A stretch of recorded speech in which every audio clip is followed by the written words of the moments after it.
Part of this, we've got Lewis, the Tone King. Welcome, mate. Hello, everyone. Thank you for putting this together, Shane. No worries. Thanks for being a part of this. We've got Mike Bradley as well for the first time. Great to have you here, mate. Thanks for having me again, Shane. Thank you. It's been too long. All the way from the UK. Yeah, we've got some different time zones going on in this live stream, haven't we? Live. Welcome everybody. Thanks for being a part. I can hear somebody's stream coming back at us. Thank you for putting this together, Shane. Hold on a sec. No worries, Is that me? Yeah, there we go. Thanks. Yep. We got Rick with the funkiest hairstyle we've ever seen from him today. This is the bed hair of the gods. Mine like yours. Everyone should No, don't. Yeah, you'll have to hop in. You'll have to hop in bed with my wife and my dog. That's how it works. Hey, you've still got enough hair to do that. That's the one thing you got going on that's in your favor. You can pull it off. We got Landon Bailey as well. Welcome, mate. Hey, Great to have you a part of this. That was me. That was me running the stream. So good start. Yeah. There we go. That's all right. Don't worry. Someone else will do that at some point. Always wait. And Nick in the States. Welcome back, mate.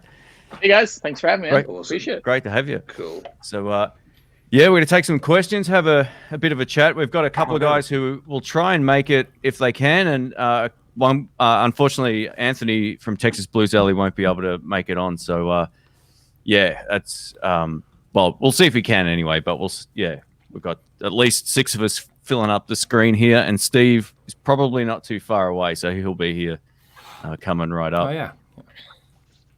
I think he was just doing a live himself, wasn't he, on his own channel? Yeah, he was. He's living it up tonight. He's isn't an it? animal. He is. Yeah, he's him and Lewis both have pretty big live streams in terms of attendance. It's always good to see, that's the format that works for you guys because you can, you got that charisma and personality that can carry, I guess, 3 hours easy.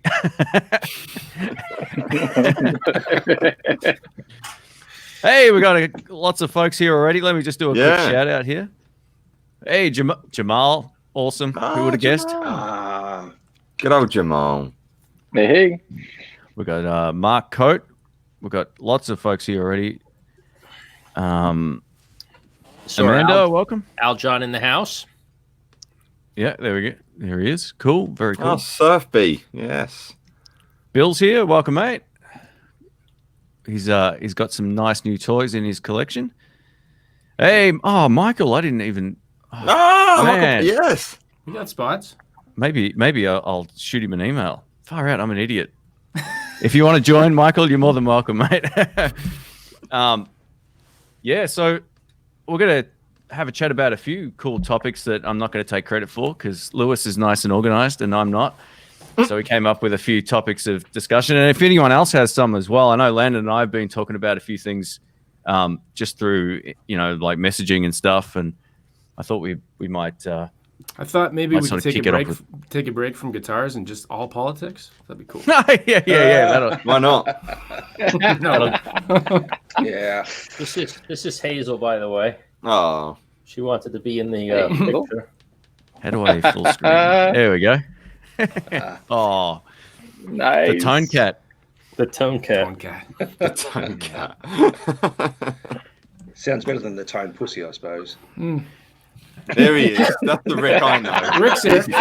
Probably in 3 minutes 55. It's one of them bad boys for you. Sorry. Wrong one. Yeah, Rick's one of the most corrupt doctors you've ever met. It's hilarious. Rick's voting for Trump all the way from Australia, huh? Yep. You can grab him by the cat. Yes. All right. All right, I've just sent Michael a link. If he's free and wants to join, feel free, mate. Far out. I can't believe I just went on autopilot. Person, Shane. You're terrible. Yeah. Sorry, I get that a lot. All right.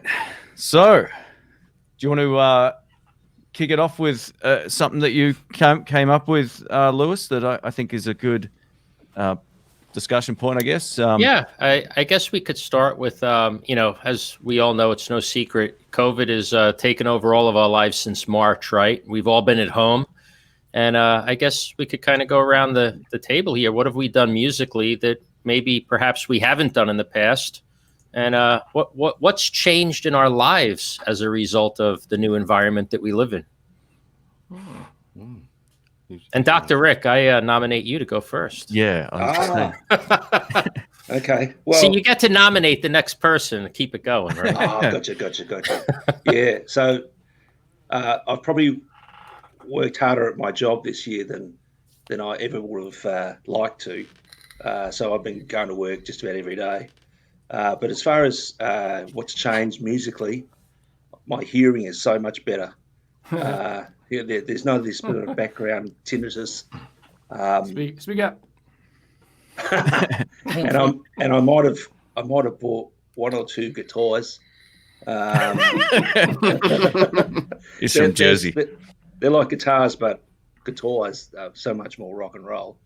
Yeah, look, probably the live streams that Shane and I've been doing, where we're trying to sort of jam over StreamYard, have been the way of just playing, sort of just off the cuff and jamming. It sort of kept me sane, I must say, and that's why they've gone for 5 hours at a time. They've been a marathon, but yeah, just working hard and looking after family, and staying safe, and just getting used to what is the sort of new normal until we get our way out of this, and just worrying about friends overseas and all you guys. I hope wherever you are that it's something that you can look after yourselves with, because it's a beast and it's not going away. Sorry, that's a bit of a downer, isn't it? That's all right. And way too much guitar porn too. There you go. All right, who's next? We'll go Mike. Why not?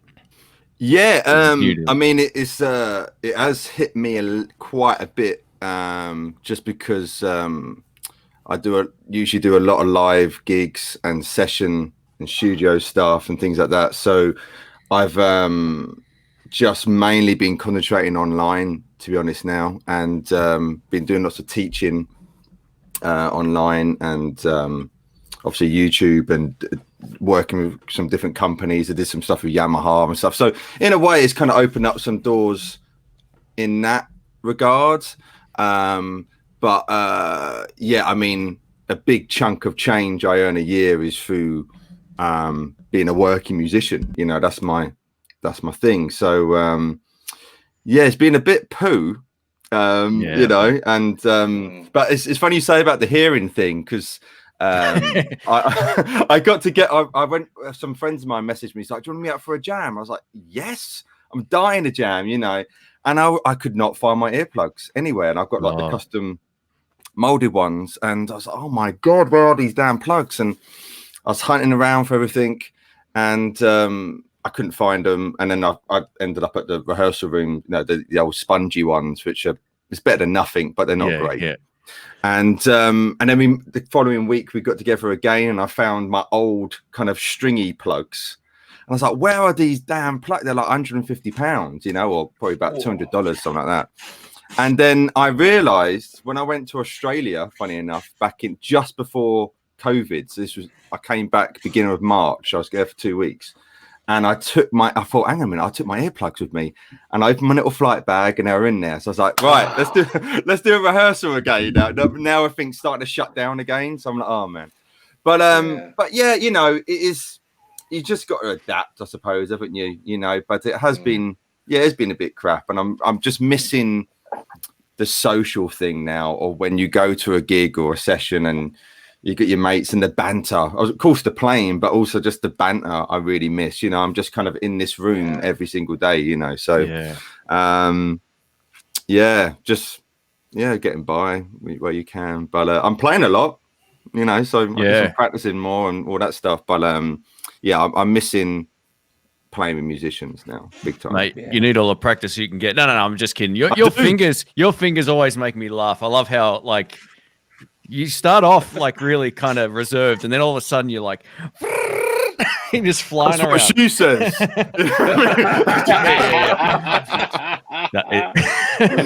Mate, this streams straight to the gutter. It's all Dr. Rick's fault. Gold, I think man. That's gold. Hey, we got Steve from Boston here as well. Great yes. timing there, Hey, mate. Steve. He's like, what? Why did I join this? Yeah. Yeah. So, just want to say we have Mikey Palm in the Yes. here. Yeah. We've I sent him an invite link. He's going to try and make it if he can a little bit later on too. So, Right now, before he joins, Mikey, you have a secret of mine. You gotta be quiet. All right. He knows what I'm talking about. It will be revealed this week. Yeah. Cool. How about Nick? Any? Dude, any I new miss stuff on your side? playing loud because I think there's been an hour and a half in the last 6 months that I've had the house to myself. And so that's been the biggest killer. And thank God I've got a Kemper because that's great. At least I can throw on the headphones and crank it and it's good. And that's been the lifesaver of it. But it sucked. And I bought a late 50s Gibson GA20, a little cool, kind of halfway between a Champ and a Princeton from Gibson. And I played it twice. I was outside because my family's like, shut up, Dad, stop. And so that's been a pain. But I started writing again. And it had been a long time since I wrote. And that's actually been, especially in this kind of thing, kind of therapeutic. And it's a great way to check in where your head is at by whatever lyrics you may put down or what song you put in. And it's all in minor key and stuff. And you're like, wait, maybe I got to go for a walk and get myself straight. But, and I like anything. I did really well for a long time.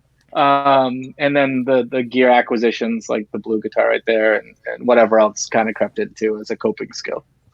But Landon's they were good been deals. on a bit of a Landon's been on a bit of a tear lately with gear. I've noticed he's been going crazy. Look at his little room here. His room is getting smaller. It's actually I've toned down a lot too. That's the thing.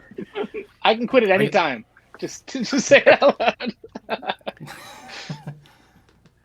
I'll go next, I guess. Yeah, go for it, mate. Yeah, that's why I put your camera up there. Oh, okay, cool. So yeah, I guess so I have a 9-to-5 job, like I work in IT. So by chance, for some reason, I don't know, around March, one of my videos took off and it started pushing the channel a lot. So my channel's actually grown quite a bit since, I guess, in the past 6-7 months. Oh, there goes my phone. Picked up my OK Google thing. Sorry. So by chance, my channel's picked up a lot and it's kind of been motivating me to do more videos and stuff. So I've spent a lot more time practicing. That's the main thing that I actually learned. And it's actually Michael, who was just in the chat there.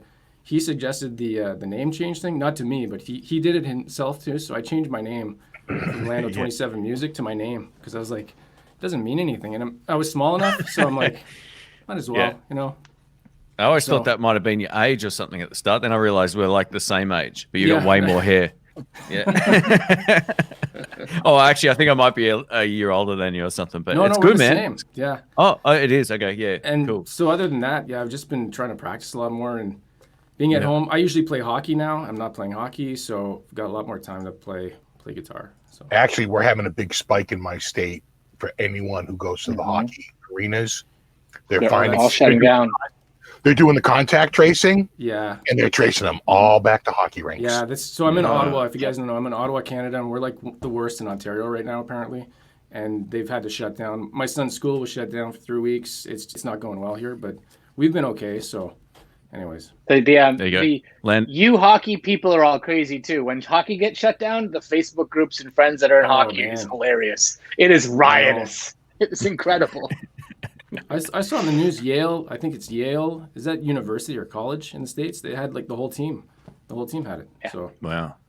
So it's a bit of a college down here, sure. So one of the little things I did while we were in lockdown was I bought a drum kit because I'm an idiot. Oh, that's cool. Really? I bought a nice addition to your videos. Thanks, man. I bought a little Pearl Midtown. Acoustic or electric? Acoustic. Yeah. Wow. I live in the sticks, so I can get away with it out here. It's pretty good. So, just it's been fun, but it's also at the same time it takes up a lot of room when you're not using it. It just it's like there's a drum kit in a room, and that's all it looks like there's in the room. You know, I'm actually going through that right now. I cleaned out a space to put a drum set up to have a friend. Yeah, hey, you can buy mine, mate. It's just a really nice space. I don't know if I want to put a drum set in here. You know, yeah. It takes up a lot of the area, and it's actually a really nice little area. So I might make it a workshop or cool. An acoustic room. It's good therapy though, having a drum kit. Yeah, it is. There's something really sort of primitive, fulfilling. Yeah, it's the exact opposite of playing guitar. You're moving limbs, and rather than just your fine motor skills, you can take out a bit of not aggression, but you know what I mean. Like it's a very primitive's a great word. It's just it's fun because you get to hit stuff and it's loud. My drumming skills are terrible, but my finger drumming skills are actually pretty damn good. yeah. The 808s on the old 808s. Yeah, like on something like this. Oh wow, yeah. Yeah, no, I can. Okay. In fact, I remember one time I went to a gig. I showed up with my guitar and my amp. There was a bunch of guitar players and a bass player and a singer and no drummer. And I went out to my car. I had a drum machine that was pretty good. It was the Roland R8, which was like $1,000 in 1989, which I assure you was a lot of money. Wow. And it could do like 44.1K samples, PCM wave files, like big breakthrough, very expensive. Yeah. And I went in and I got the drum thing and we put it in my lap and we plugged it into the PA. And I played finger drums. And all my fingers got huge blisters on them.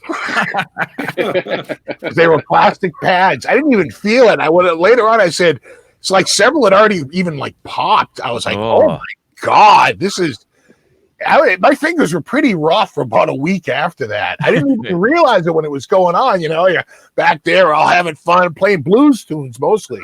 Yeah. Well, and then bass will do that to you too.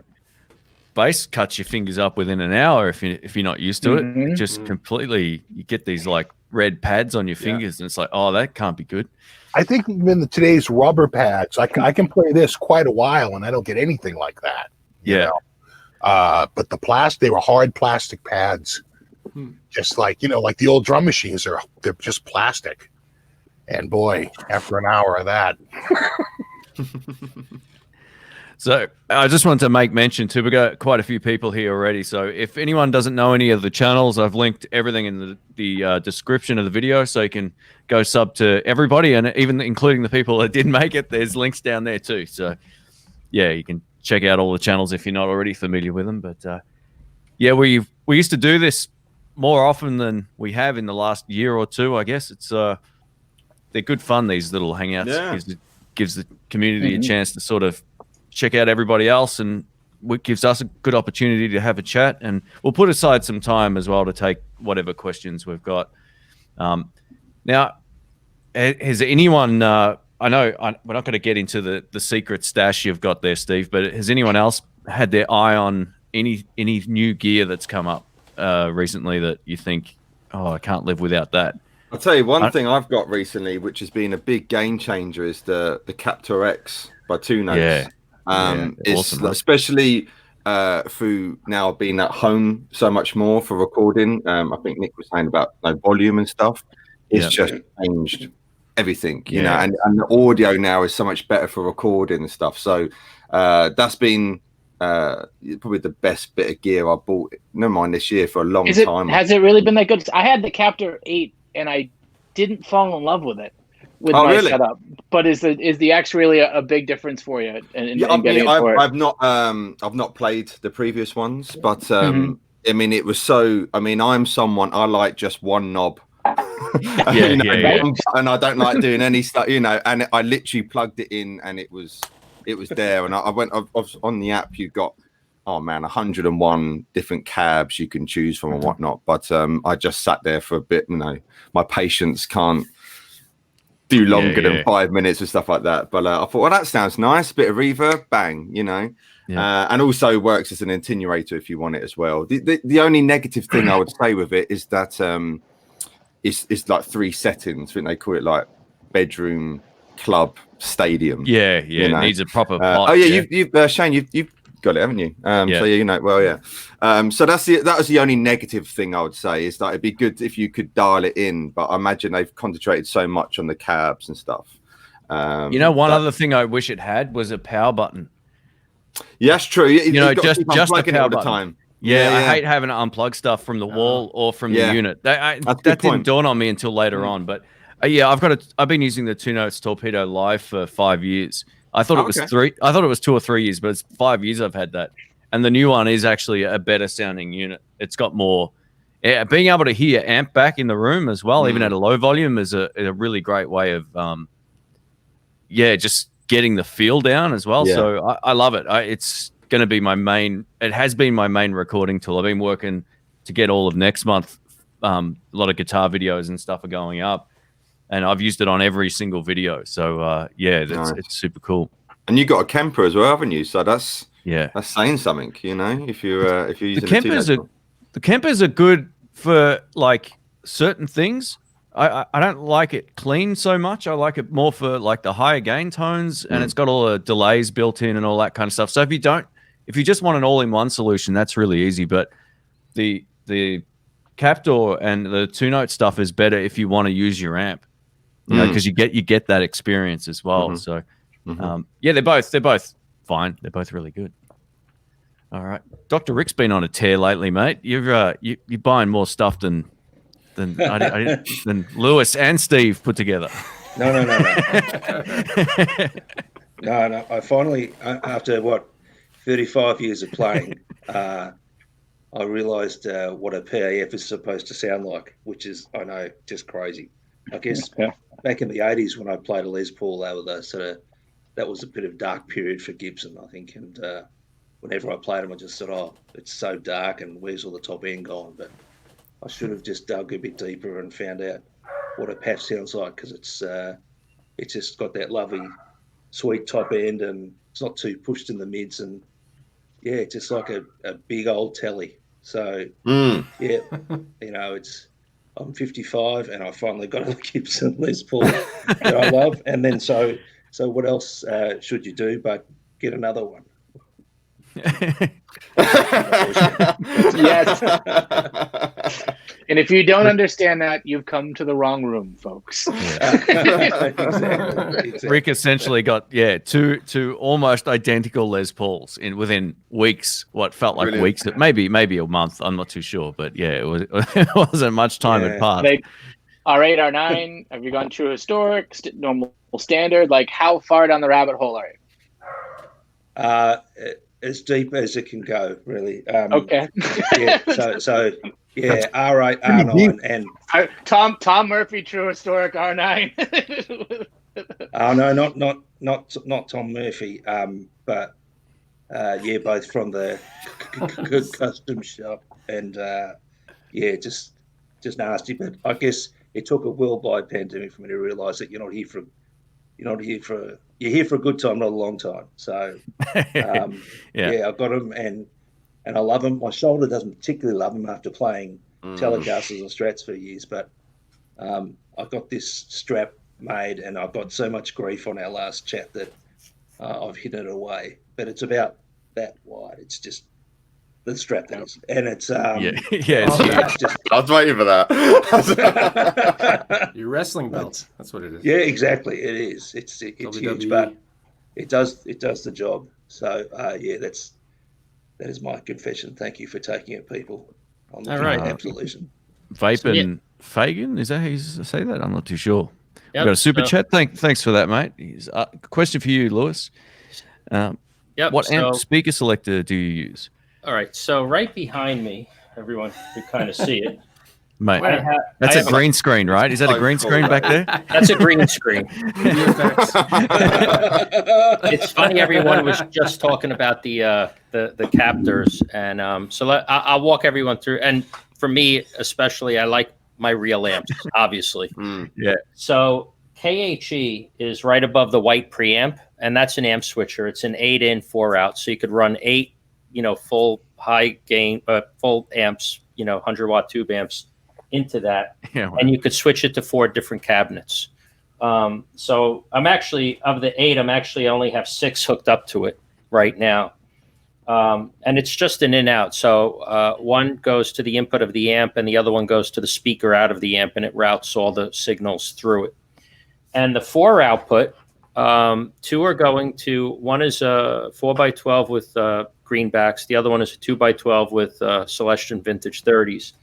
And the other 2 outputs are actually going to, one is going to a torpedo reload, which then goes into a cab M. And the reason why I have that is the reload is a full-on amp attenuator. So you can run a 5150 as an example at full throttle and adjust with a dial how much signal you want to hear of that amp audibly. Not only that, but you could route it into, the reload is being split. So one is going into the cab M, so I could record with impulse responses. And the torpedo is also going into its own cabinet. Yeah. So I can actually, and what's nice about that, literally with a dial, I could hear the cabinet and then compare it to the IR to make sure that what that IR promises it's doing is actually doing, right? I could do an A/B. And then another output, I also have the Boss tube amp expander, the Wazacraft tube amp expander.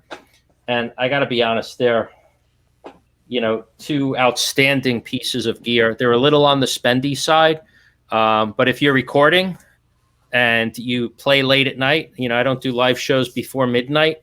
They really help quite a bit. And it's actually nice having 2 units. I always like having more than one because, you'll never really understand what a Marshall sounds like if you don't play something other than a Marshall, right? And being able to kind of compare 2 units and the pros and the cons really just helps you understand, how to use different tools in the toolbox. And the question about does it any signal flow, loss of signal, not at all.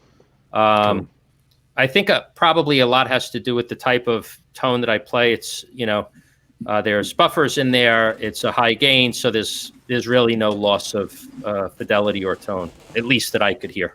I was just thinking about the cable management nightmare. Like if you had to get you'll probably need 3 more of those switches to get all the amps to go through to everywhere, right? Like you'd need a good run of speaker cable. You'd want to buy it by the 100-foot spindle of it. There's a lot of. I think the fire commissioner would have a problem if I plugged everything in. You know what I mean? So 8 is more than enough. But cable management wise, between these 2 racks here, the back just like if you Google backstage and you see just a wall of cables, that's kind of what it looks like between those 2 things right there.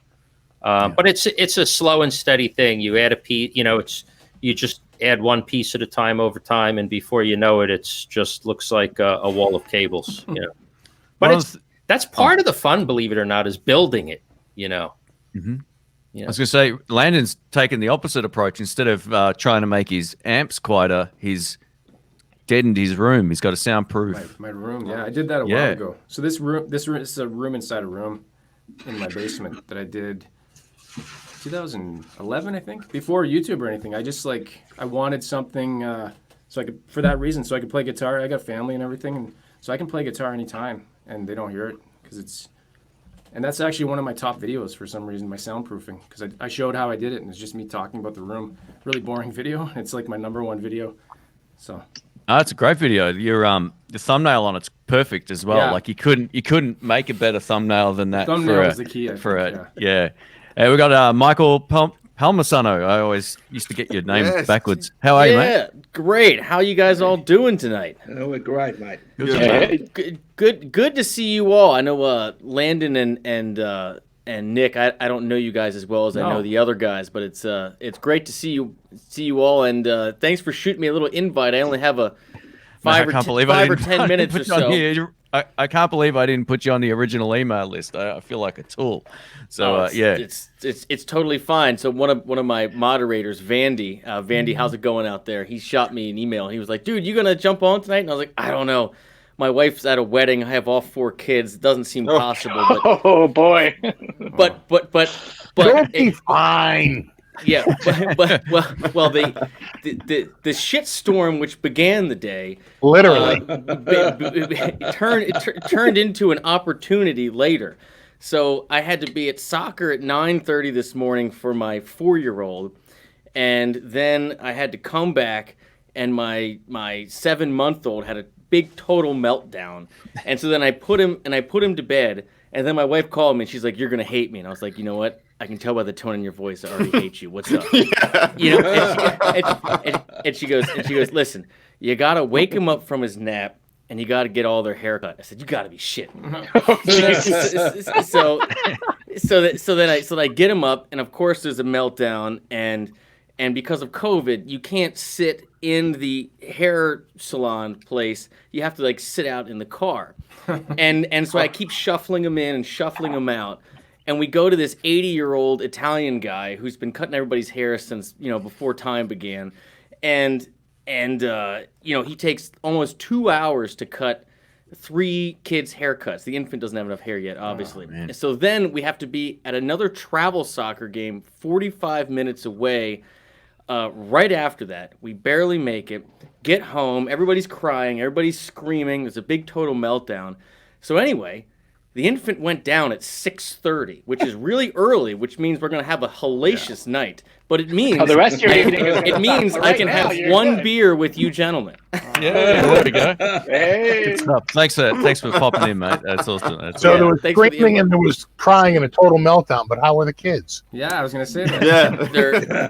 They're happy, they're healthy. good. It feels like they're being robbed of their childhood, being stuck in their devices, all day. But at the same time, it is kind of what we all do for a living. So I feel like kind of a hypocrite saying like, maybe you should, do something different. But here we are. So Mike, you got 3 boys, right? I have 4 boys. Oh, you got 4. Okay, you win. Never mind. I got 3 boys. I was gonna say. Do you really? I got 3. Yeah. Oh, nice. Oh, geez. They're a bit older, I think, than yours. So, but I've been there. So you're saying all that stuff. I'm like, yep, done that before. And Yeah, to anybody yeah. who doesn't have kids that are watching right now, everybody just rethought their protection and how to avoid this without jumping into the fact that You know what? As Michael was saying all that, I just thought, pull a condom on. It will save so much time. it's the most amazing thing in your life, but it explains and it sounds awful. Oh, that's hilarious. Hey, Buzz, thanks, mate. I'll just take this quickly. Texas Heat, watch the Texas Heat Swamp Thing post. Curious about the Cannabis Rex. Cannabis Rex is it's fairly bright still, but it's also kind of a chunky sounding speaker. I did a shootout with a couple of Blues Juniors years ago, and you'll actually hear, I think, the Cannabis Rex in that video. But they're really great. They're a really great speaker as well, but they're only rated, I think, at 50 watts. So just make sure your amp can handle that. But thanks again for the support, mate, and I hope you enjoyed that cake. No, I've used that joke too often on his avatar there. He's got the snow on his face. Right. Now, Dr. Rick, are you in between patients right now? Yes. No, I'm about to go out and see a few after this. So, I've been working every day, which is just ridiculous. Do you I'm keep a your slacker. guitar in your office? I have done so before, but no, I don't. Now in COVID, I don't want any grubby people touching it. So, Oh, you can't have that. except for You me. can't have that. But no, so I've got a few to see today. Yeah. Yeah. But I'll You do this just first. wear that. You wear that everywhere, man. Like even if you're not working, you got the Dr. Rick scrubs. You're good to go. Does he show up at the gigs like that? Yeah. Only if I want to get stabbed. But no, that's how we roll down here, man. That's it. So one of the things Lewis mentioned as well is there's a gear shortage at a lot of the shops around. I guess in the US, it's the same here. A lot of stores are having trouble finding stock. It went from one of the, the unpredictability of the guitar industry not selling much stuff to arguably the biggest year ever in music gear. So, what was the? Sorry, I started off strong there, and then I forgot what the question was. So, do you feel like is that the case all around the world? What about the UK or Canada? The same sort of issues on back orders and stuff? I was just going to ask you guys that. So do you mind if I'll go first? Yeah. I ordered an American original Telly in August, and it still hasn't showed up. So yeah. They said maybe late October, but now it's late October, so yeah, wow. We'll see. Did anyone see the Saturday Night Live skit on the Saturday Night Live recently did a skit on people returning everything they bought during COVID? No. And there was a guy playing a guitar in it, and he was saying like, oh, I figured I'll play the guitar, and then the end is he's like, this hurts my fingers, and everyone that bought everything was then selling everything. Yeah. And the funny thing about that is, and I believe this, by the way, I think we are going to see a wave of gear that's going to hit the used market. I can't predict the time, but once we're out of this and people are back to their daily routines, I think people that spent, because Fender just said they had record sales in the history of the company, right? Since Fender's inception. So that tells you a lot of people are buying gear. They're home, they're being creative. But that also tells me that, there's probably going to be a wave of good deals to come, right? Well, even right now, it's a great seller's market. If you've got a couple at the end of your bench that aren't your favorite guitars, I actually traded in gear to a shop that gives you 60% on what, actually I got a pretty good deal on some of it, but 60% of what they're going to sell it for at Music Around out by me. And on at least half of the stuff I traded in, I still broke even or made money. I was like, holy shit, really? Now I'm an opportunist when it comes to buying. So good time in the open market to sell. I've had some reverb stuff that has sold awesome, but there are also still some people that are listing like it was a year ago. So there still are the occasional deals if you pounce that you can get. I got the PRS right there for I think $1,800 to my door for a USA with a Brazilian Rosewood fretboard. Wow. I've sold a lot of stuff recently. Like we have a local website called Kijiji, and I've had no problem selling stuff. Sometimes the next day. And it's a lot of people that it was their first guitar. I'm like, you don't have any idea how good this guitar is for a first guitar. So I purged a lot of stuff this year. So I had an interesting. Yeah. Go ahead. I had an interesting one. So I recently sold more I've ever sold. It was $5,000 for this single guitar. And what's interesting is I made 400% on that I bought it 10 years ago. And I price things, not to price gouge, based on how limited it is. A lot of factors go into how you price something. And I was right. So it was obviously worth that because something's only worth what someone's willing to pay. And it didn't take long. Someone bought it for $5,000. There's only like 3 of them in the world, I think 3 of them. And what made me really think about that was not the sale of $5,000, was the fact that I made 400% on that. And then when I look at my fidelity count for the past 15 years, I made about 50% on that. I was thinking perhaps guitars are more lucrative than the stock market, right? Because when you compare 400% to 50%, you definitely want to scratch your head and say, should have bought 1,000 guitars. Perhaps, or at least 2 more it's of hard, that. Though. That particular right of that one. Right. The hard thing is nailing the right one to do well on it, and not getting screwed for some reason or another. I picked the wrong time in the world to sell my last Les Paul Jr. It's gambling. Looking for Lewis. Yeah. What about you, I was Michael? Just saying it's gambling, like you said. Sorry, I was just going to ask Michael while we've got him. What are you playing mostly these days? I know you're the PRS man, but you got anything else on your radar or anything new in the house there? No, I actually don't. You know what? Honestly, because of Eddie Van Halen's death, I totally reset up and redid my PV Wolfgang, which is right back there behind me. Yeah, beautiful guitar. And like all of us, we've made a couple videos and talked all about what he meant to us. But that guitar, like I said, that one there, it probably has more hours on the neck than any other guitar I've ever had in my whole life. And so when he passed away, it very much reignited. Like, you know what? Let's go revisit some of those licks. And I realized how terrible my legato has gotten, and how my 3-note per string is just turned to complete trash. So I have to. Welcome to my world, mate. Exactly. I can't do that. So no, I've been honestly, I've been hitting the bird's eye maple like I used to. Cool. Awesome. Yeah. It's a beautiful guitar. Oh, it really is. And there's something about, I don't know how many of you guys have, well, I know Tone King, you have everything that ever existed, but I don't know how many of you guys, regularly play guitars with, basically unfinished necks or just oil where you can just feel the wood.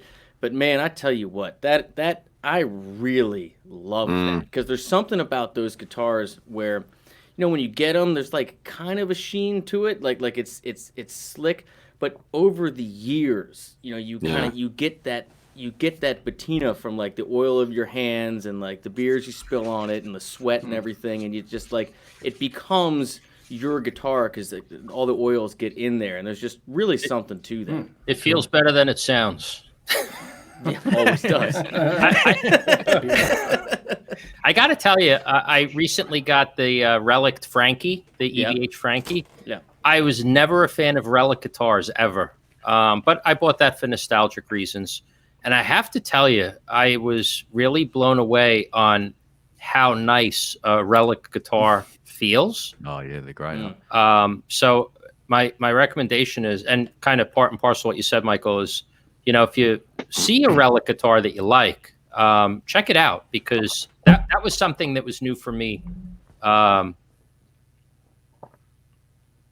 Oh, is he frozen? No, I was thinking about it. I was back. He's thinking about it. You froze mid-thought, and we're like, oh, he's I thought you went gigabit symmetrical, damn it. BIOS.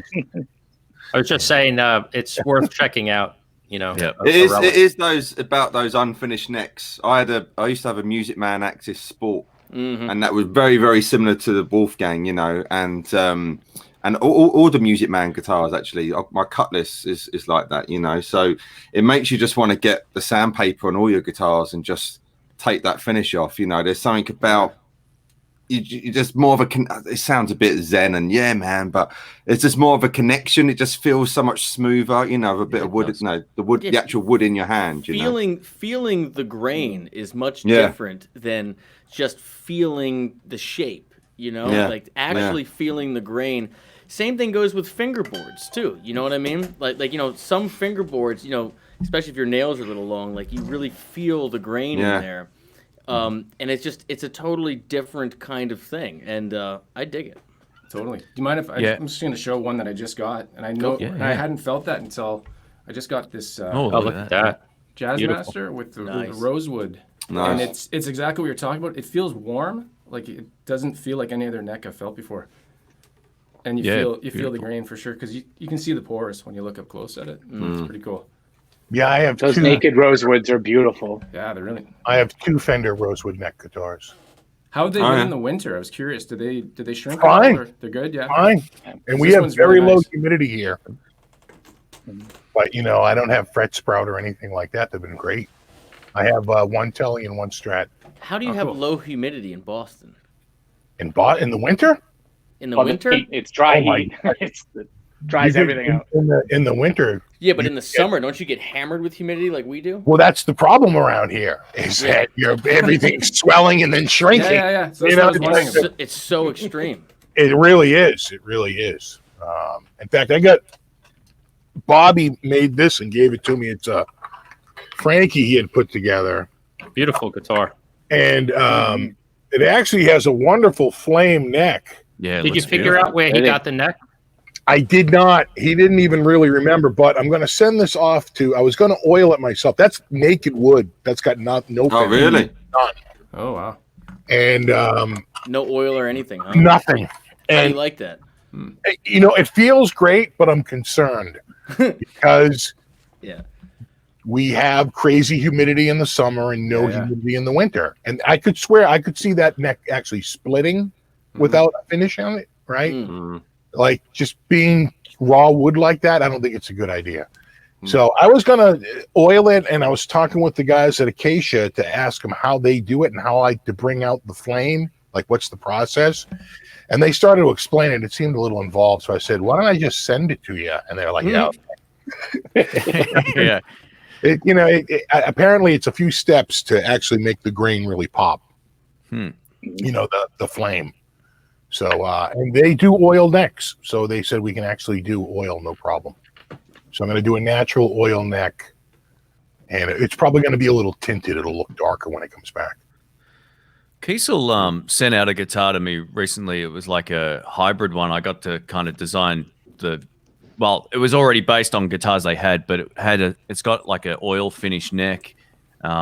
Just what a beautiful guitar. That was a guitar I'd never really played, or I've seen a few right-handed ones over the years, but never seen a lefty. And yeah, there is something nice about that feel. And I know Rick's had a lot of custom shop guitars, and irrespective of what people think of the visual, that's debatable. The necks always do feel really good. There's something about them that just feel like better than a high gloss a lot of the time on those custom shop guitars, whether from any brand, right? It doesn't have to be Fender ones or whatever. But yeah, the Kiesel has that sort of more or less gloss finish. It's just a very, very, just sort of like a natural oil kind of finish. And it is really nice in the hand. And that's a brand I've just never had on my radar. I know Lewis and maybe possibly Steve have a couple of those Kiesels as well. What's your... I had a Carvin once, but it was made by Kiesel. It was just Carvin branded, because you can get a Carvin branded from them. Cool. I had it for a little while. I wound up selling it. The neck was a little thick for my liking. It was a fairly chunky neck, and I didn't really care for the size of the neck. It was a beautiful looking guitar. It had a bird's eye maple fretboard and stainless steel frets, and it was a wonderful sounding and playing guitar. The neck was a little chunky. Okay, cool. What do you got there, Lewis? This here is a Kiesel. Now it's funny because this is baked maple. Yeah, there you go. There you go. Love that. It's baked maple, or is baking finishing it?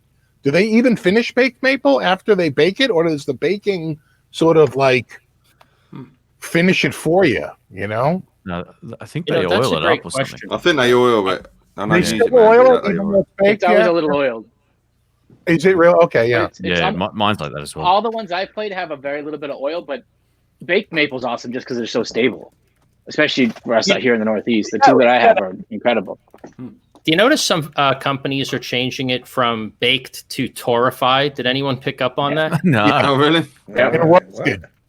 What'd you say? And roasted is the other one. Roasted. Yeah, roasted. I think Taylor Guitars is now calling it torrified. Oh, that sounds terrible. Because only Taylor guitars are torrified. Oh, it's not torrified though. It's terrific. Yes, exactly. Hey man, Taylor somehow sold the world on bolt neck acoustics, technically, so they're pretty good about being able to spin things in the right direction. I have a bolt-on acoustic, actually. My Kramer. Oh, no kidding. My Explorer. Kramer made acoustics. Oh yeah. Oh wow! Didn't know that. It's the Explorer style. Looks like a Gibson Explorer. Can I show everyone this neck? It's worth looking at. Let me just say goodbye to Michael. Thanks for dropping in, mate. I appreciate it. Hey, good to see you, man. Thank you so much. I got to feed the kids dinner. Shane, Dr. Rick, thank you so much for shooting me the invite, and let's all stay in touch. And if you would do me a favor, connect me with Landon and Nick. I'm not sure I have their emails. Yeah, no problems. And we'll do that stream on your side, on your channel coming up too, mate. I just didn't know enough local artists to make it worthworthwhile for your show. Well, but we'll get Rick on there too. It doesn't have to be an Australian night. It can be anything you want. I mean, it can be just Dr. Rick deep cuts all night too. Yeah, cool. That's Yeah, just gonna be we'll sort just that out, mate. Naughty. Yeah, just naughty. Well, speaking of naughty, I'm gonna leave you guys with a little piece of advice Dr. Rick gave me after a bunch of beers over there in Germany. He said, practice safe sex, aim for the face. He wouldn't have Michelle. Damn. Man. Technically correct. All right, Lewis, you're gonna have to There tidy goes up the the script monetization for us, of then, the mate. Oh, she's pretty. Look at that. Look That at is that. nice, though, huh? That's nice. Far out. That's lovely, man. What is Anyone want to guess? Mag? Yeah, that's it. this? I'm tipping Tell it. that would that or iconic, based on the headstock. Look at the flame. I mean, the That's a beautiful flame. See, that's what I'm talking about. I think there's a way to pull that flame out. Yeah, when I did my Telecaster, you basically start with my Telecaster, I started with a butterscotch amber, and then would sand it back and butterscotch amber and wipe it off, and then do a neck amber color, and it kind of settles just a light variation. If you go too big, it looks fake, like some of those Paradise Flames from the Bentons that come out wrong. For flame, this neck, it's a untinted, beautiful. Was from a guy in California that did them, and he was selling these for $200 made in California necks. Wow, And they were just incredible. And it's on a Harley Benton TE90 because I was about to ask if that was it. Yeah. Very cool. But I have friends come over and they play this and they're like, that guitar is incredible. I'm like, it's a $180 guitar with a $180 neck. But it's just yeah, it's nice. Let me ask you, Nick. While you got that, is that a light body on yours as well? When I had mine, it was super light. It was awesome. It's not like feather light, but it's maybe a 7-pound guitar, 6 pound and change. Yeah, It's a perfectly comfortable, not like some of those artists I know were boat anchors. The artist guitars ones. No, this is a Harley Benton. Heavy. Okay. But this is nice because these pickups are they've got a giant. It's a stupidly good little guitar. It's just the Benton one had a reverse headstock, and I just felt stupid every time I went to tune it. And they were not where I expected them to be. So I swapped necks. Cool. But yeah, no, that's I love the way to go. That way up is definitely it's a lot easier on the brain. I couldn't deal with the reverse headstock thing. I liked the guitar, but yeah, I knew it was going to do my head in. Buzz is asking, does the roasted maple affect tone? It's more of a stability thing, I think. Sweeter than anything tone. else. Maple syrup. yeah, there you go. It has a nicer aroma to the notes. You lick it, tastes. You know what? tastes good. They're softer, if that's the right word. Like the feeling on your play hands. If you play a satin back maple neck versus a satin back roasted maple neck, I swear the roasted maple feels like softer to the touch. Yeah. It's like weird. It's almost like leather versus suede. That's because it's tarified. Hey, thanks again, Buzz. Cheers, I'll be right back. Cool. No worries. Yeah, they do feel different. I've got a couple. I've made a couple. I'll grab one. I don't know what to do. He's frozen again. Here's the Music Man one. That's quite flaming. That's beautiful. Oh yeah. It's the next show. Oh yeah, nice. It's the next show. I thought everyone's showing. I'll get this one. All right, I'm gonna have to get one now. Yeah, that's how that works. That's a nice one. Everyone rub your necks. But when someone was just saying about does it sound different? I've got a telly which is in nitro finish, and when I played this, obviously this has got a poly body finish, but then it rings out really well, this guitar, and I think the neck is the most important thing on any guitar, I think, and so I think something with this being unfinished as well, it just makes the guitar ring out a certain way. I don't know if it's a psychosomatic thing or something, but can we sing the whole guitar? What guitars? Yeah. Music Man Cutlass. Oh yeah. Oh, they're beautiful. Yeah. Cool. Lovely guitar. Yeah. Probably can't pick up, but it's that kind of that baked flame maple. Beautiful. But I love this, man. It's one of my favorite S-type guitars. Yeah. Rick and I got a chance to sort of go through a whole lot of those while we were overseas at Pro Music Tools, and they're Yeah, the Cutlass, man. It sounded the best out of all of them. I was really impressed. It's really, really nice. And I've had the guitar 2 years, nearly 2 years, and I just had to change the battery recently. There's a battery in it for the pickups. And that was only because I left the lead in for 3 days in a row. yeah. And I just forgot about it. You know, I'm just how things have been lately, and I just left the guitar there. You know. Yeah. If it makes you feel better, I came into my room this morning. Luckily, I didn't get that much sleep, and my amp was still on. I left my Marshall on overnight. I was like, oh, yeah, that's not good, but it was fine. Yeah. I share a guitar with you guys. Yeah. So here we go. Here's a company that I feel like they're not as well known as they should be. It's a Gordon Smith. Anyone ever hear of them? Yeah. I know Gordon Smith. I think they're British. Yeah. Are they British? They are. They're handmade, no CNC. Right, yeah. Handmade in the UK, and not only is the back natural, but the whole back. Yeah. Is Patrick Eggle to do with Gordon Smith as well? I don't know who that is. He does like Shergold and his own brand as well. He's quite I'm sure it's Patrick Eggle or Patrick James Eggle. And they're very affordable. They're very, like, if you go on eBay, obviously you have to look for like UK, mostly they show up on the UK part of eBay. They're very affordable, handmade, no CNC, and it feels like a very well constructed handmade instrument, Lewis, what was the brand again? And where's the truss rod adjust? It's a good question. Oh, there's the wheel at the under the neck. Yeah. Gordon what? Gordon Smith, right there. Yeah, cool. These are become expensive live streams for me.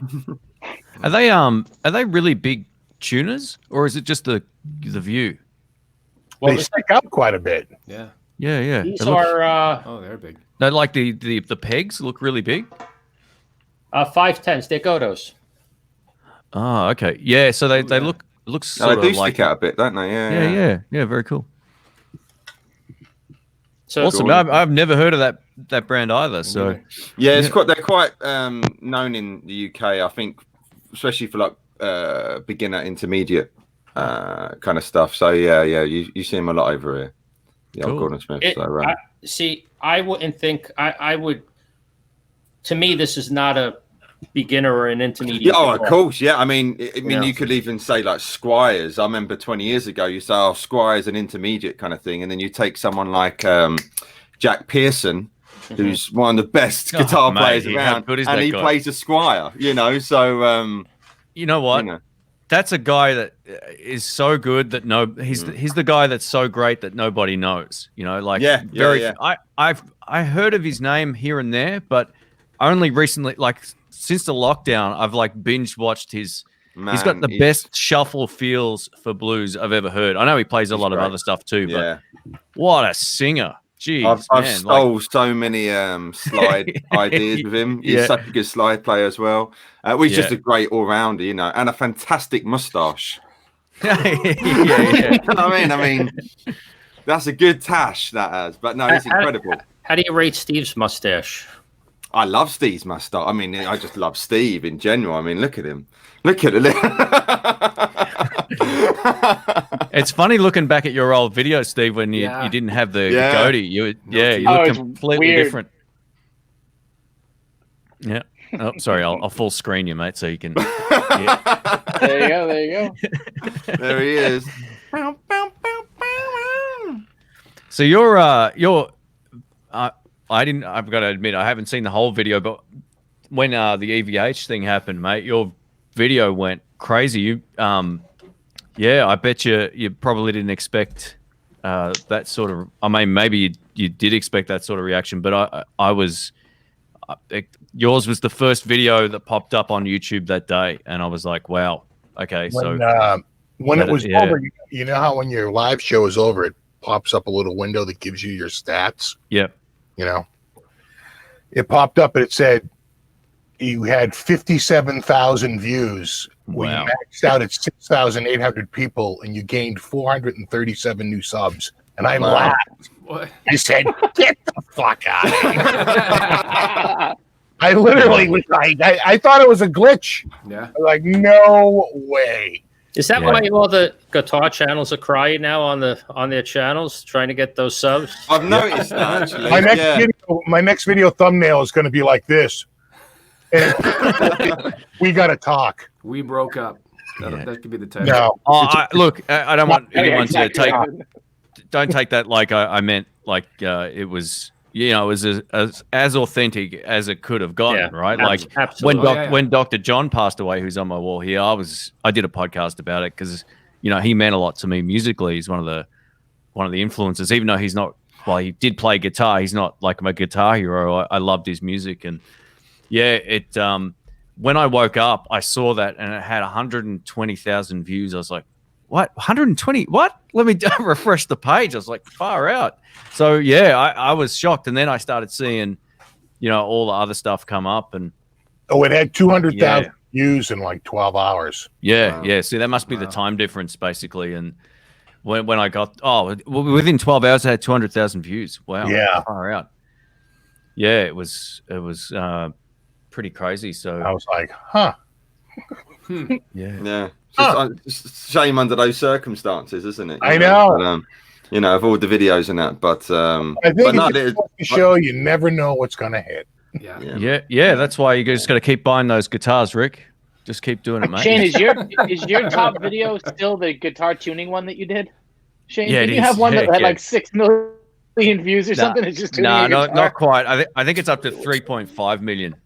Oh wow! You need a sequel. You gotta do. It's just great. It's literally just the tuner, tune your guitar, and it gained so much traction over the lockdown too, because people just go back to it and tune their guitar by ear. So that's crazy. I mean, all the work you put into YouTube videos, just do that. It just sums it up, doesn't it? I actually thought to myself, there was one other when I made that video. There was one other video, and it had a huge amount of views. It might have been may have already had 3 million views. And I thought I could make one of these videos in 10 minutes. So I did. And it's still going strong all these years later. It's like always in my top videos of the month, every month for the last 10 years. It's crazy. So it's funny how it works. But I was just going to finish by saying, oh no, go ahead, Leonard. You're right, man. Oh, I was just going to say, we've talked about this before, but if you go to start YouTube and you think starting a guitar channel is going to be the most viral thing you can do, don't even bother. Just, I make a not a habit to, but I look at the trending page sometimes, and the stuff that's viral is just like, come on, seriously. I was joking. I said usually it's like we broke up. It's just a picture of a couple crying at each other. It's like, come on, seriously. The trending tab on YouTube should be. Stuff. Yeah. It's all kid stuff. My daughter did a video, like animation video, and she's like, Dad, my video just did like 2,000 views. I picked up 11 subscribers. She's all excited. I'm like, that's awesome. It's actually really fun. But it's you watch some of the views of the channels you watch, and you're like, 27 million views in the last 3 days, and it was just this, right? Whatever they did, you're like, he's just playing Minecraft. Like, the dude is just playing Minecraft. We're in the wrong business if you're trying to get the tech niche is another one that really just kills. And Lou later from Unbox Therapy released a video of him unboxing iPhones. He had like all of them. 1.2 million views in like an hour. Wow. So it's absolutely insane. It just it's crazy. It's crazy. But I was just going to finish my thought with what I was talking about before with Steve. I think I knew how big Eddie was as a guitarist, but I didn't quite get it until that, and that was pretty eye-opening for me. Like, not being like the biggest. I like some of his solos, but I can't say I'm like a big fan because I can't name a lot of his songs and music other than some of the commercial stuff. But that was really eye-opening for me to see like the impact that had on a lot of people. It's almost like encouraging me now to go, okay, now I've got to get into learning why, because I only knew a handful of his solos on other artists' songs and stuff. So one of the things I learned pretty much in '85, we had a couple of exchange students from London work for us for the summer, and they didn't really know Van Halen. And this is 1985. I mean, they've already had 1984 is already out, Jump and I'll Wait and all those songs. And they're like, yeah, no, they're really not a big thing in the UK. I was like, really? And I realized then that Van Halen was far bigger in America than they ever were, I think, outside of America. You know, not even close. They're huge in America, really big, because they were that sort of American party band. Yeah, okay. You know, it was the beer drinking. I've been to, I can recount many times drinking beer at the Van Halen. Far out. Cool. I'll tell you what, Leif, being that we've got quite a few people watching, we should take some questions here as well. So I'll keep an eye on the chat. If you have a particular question for someone, just put their name at the front, or you can @ them with the @ sign, and I'll share that on screen with everybody, because we always leave it until the last 10 minutes and then it's just too hard. So we might, if we've got any targeted questions here, we'll take them now. Cause we're doing 5 hours, right? Just like you. Yeah. Just so I'm going to do a text question, if you don't mind, that came in on text. One of the viewers just texted me. Yeah, sure. He wanted me to show this guitar here. I'll post your number publicly on the chat so people can text you. Is that right? Yes. 555. Yeah. So is that Ola? Did Ola just text you? No, it's Mad Raj. Mad Raj, say hello in the text. There you go. And he was saying, being that we were talking about all the oiled and unfinished. This was brand new. This is the Solar, and this, I don't know exactly what they call it, but it's distressed, right? It's like the oil. The whole thing is very distressed looking, but comfortable, crazy comfortable. Yeah, it looks beautiful. That's gorgeous. Is that one piece of wood? This is called a set through. Oh, okay. And set through it has kind of a longer neck tenon, but it's not all the way. Yeah, you can't see it. Yep. Wow. Yeah. And, I showed this on my live show last night. It's looks good, sounds good. It's kind of got the whole thing going on, but definitely along the lines of that distressed. I wouldn't call it relict. It's it's not, but it's definitely got that broken in feel, just based on how they did the finish and all that. Yeah, I heard that guitar last night, but I didn't see the back. It looks very cool. Yeah, beautiful. Looks really nice. Did you catch my comment? When you were chugging away, I said, "Mate, that's the blues tone I've been looking for." It was epic. I called it cool. Millennium Falcon hardware. It looks like something that's It's cool. No, it's great. Good looking guitar. Look at like the tuners on here. Love that wood. It's almost like I don't know what you call that as well. It's like it's like brushed. Steampunk sort of metal. Yes. Yeah. Steampunk. It's good. It's pretty neat. Nice guitar. Is that your latest? Is that your newest? Yeah, this is the last one that showed up. And cool. I do have one on order, but I can't tell anyone what that is until it gets here. Is it like the same one Steve's going to get? Is that how that works? You both got the same one coming? Or? No, I'm sure it's not the same one. Steve's got a secret he's not sharing. Come on, mate. It's like 3-month back order. It's crazy. This guitar I'm getting, it's a production guitar, but they're built to order.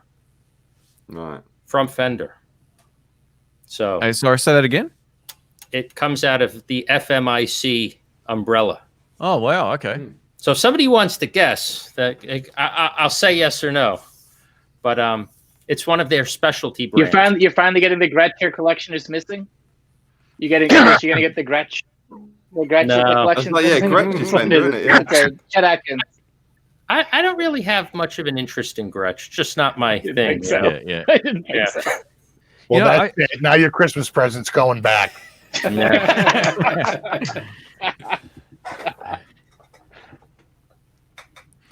me see if we've got any questions here. I'll scroll back. Millennium Falcon. Oh, here's a good one for everybody. For all, what aspects of your playing have improved during the lockdown? Well, I might just go first. Mine actually got way worse. My playing got way worse, and then over the last few weeks, I've been putting more time into it, and I feel like I'm flowing again. But it got better, and then I just got unmotivated and then it got better again. So it's weird. It's a weird process for me. The guitar motivation thing. It comes in waves. I don't know how everyone else feels, but yeah. I haven't. I picked up an acoustic for the first time in ages this morning, and I was doing like the Lady Madonna, Tommy Emmanuel thing, and I haven't done it in ages, and my whole right forearm was just cramping up. I was like, oh, okay, I've lost that muscle. So that's the only thing I've been doing, just playing electric all the time. So, but I suppose one thing what's come out a bit more on my playing is I've been really into like going behind. So say you want to play like a D note, go to the C sharp and bending up to the D, you know.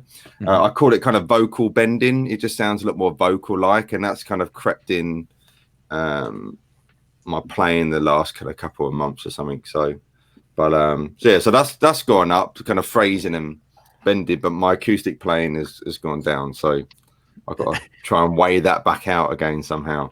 Mate, acoustic guitar. Who needs them when we can rock? This is true. You know. But you know, that's what all the ladies like. You know, so you got to serenade them now and then, haven't you? yeah, exactly. While we're on mic here, I'll just take one more. He says, "How's the Mike's caster holding tune?" The broadcaster. It's it's going good. Yeah, no, it's this. Those who don't know, I in lockdown, I thought I'm gonna get a guitar built, and I started thinking of the idea back in.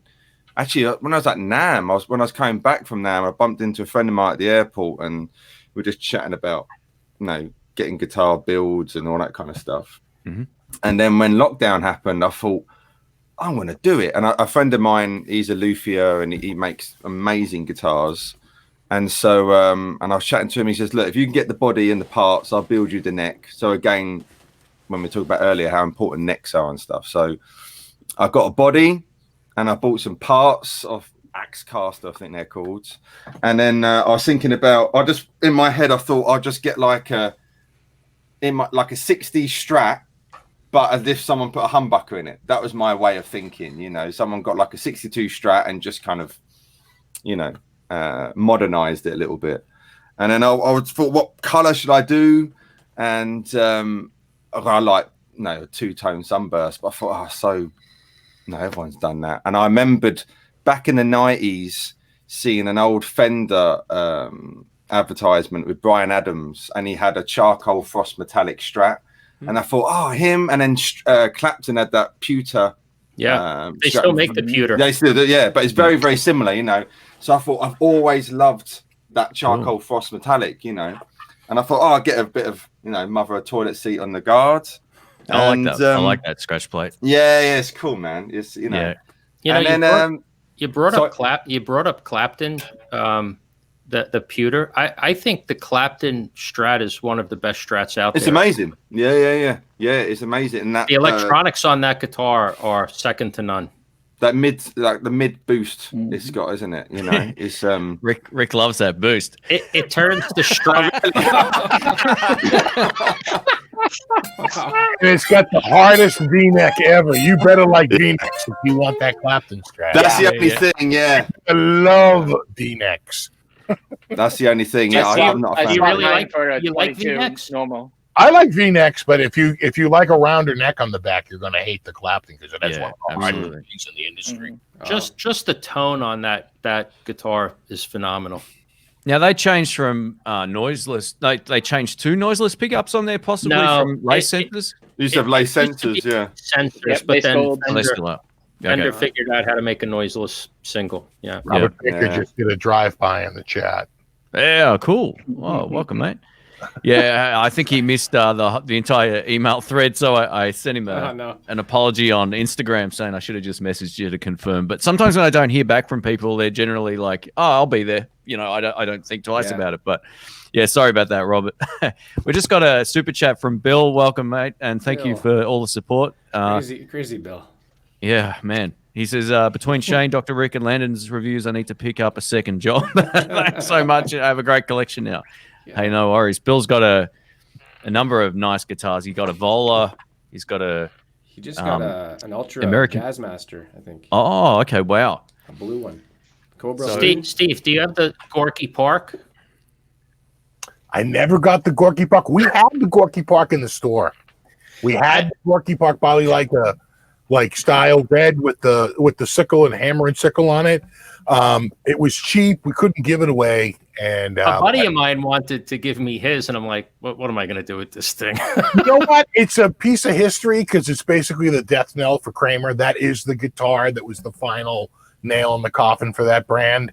But it's got a, that's pretty much. And the only reason why he even made the guitar was because Gorky Park was a band he was managing. Oh, gotcha. Right. So what do you guys think of the new Fender guitars that have come out with the new paint jobs? I love the finish. In fact, just to call it how it is, I feel like that. What do they call that? The reverse burst. There's a name for it. Midnight burst. Oh yeah, I'm not too sure off the top of my head. We'll go with that. That sounds right. I saw that. Does everyone know what I'm talking about? It's not the black burst. It's the color burst. I'll bring it up. The Dark Knight, that one? Dark Knight, whatever. Yeah. Yeah. It looks like. I saw that first on Kiesel. Kiesel was doing that first. Oh, okay. Yeah, but that finish for Fender, that's a callback to an older finish from I thought the. Oh, it is. Yeah, Yeah. Either the 80s or the 90s. Yeah, Strat Ultra. It was the Yeah, Strat Ultra. the Strat Ultra. Strat Ultra. Yep. Oh, I can't share it. Hang on a sec. It's giving me grief. I owned one of those for about 11 minutes, where I bought it off a guy from a band. I remember and that. I got home and sold it. It was like Midnight Burst or something like that. They used to call it, or with lace red, white, and blue pickups. Which Yeah. At the time, I was way over. Yeah. I was like, oh no, I need real Strat pickups, and I should have kept that guitar. Yeah, Sorry. No, that sounds about right. That sounds about right. I'm trying to share a photo of it, but it's not letting me do it because I reinstalled this computer. If I share the screen, it's going to quit all of the windows. So I don't want to do that right now. But yeah, I'm not sure if anyone else has the share option down the bottom of the StreamYard thing. Oh, there we go. That makes it easy. I love that. How about that? Telly, Yeah, So that looks I'm good. There not. you go. So where did they use that finish? The Strat Ultra was when they did the lace sensor pickups in them. They did one very similar to that on the Ultras. It probably wasn't exactly the same, but it's the same vibe to it. I love that. That finish The looks early great. 90s. Yeah, All of the that Strat doesn't Ultras, do nothing for now. They had So a is it- Strat Plus, which was golds, and it had a roller LSR roller rolling nut. that. Yep, Yeah. all that stuff on it, and then the Ultras all had like a frosted edge to it, so they were finishes with they were just kind of neat how they did it. They all had a weird burst to them. I gotta look those up. And the Ultra is one of the few Strats that came stock with an ebony fingerboard. It's like they just did not do ebony really at all, but the Strat Ultra was the only one you could get. That was ebony fingerboard. So we just got a question. Is Steve going online tonight? Yeah, he did early. He did an early show. Are you going back online? No.